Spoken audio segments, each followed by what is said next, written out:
How to get a super high score in Block Blast. Hey everyone, welcome back. Today I'm sharing pro tips to help you score high in Block Blast. If you're aiming to beat your best and climb the leaderboard, keep watching. First, understand how scoring works. Knowing the mechanics is key.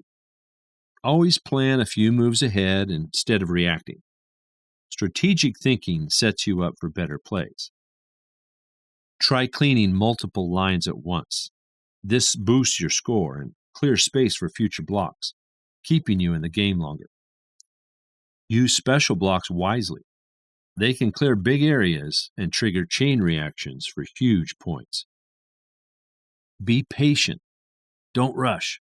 Study the board and wait for the perfect moment to make big moves. Avoid filling the board too fast. Always leave space to move and score better. Use these tips to crush your high score in Block Blast. If this helped, give it a thumbs up and subscribe. Thanks for watching. Good luck.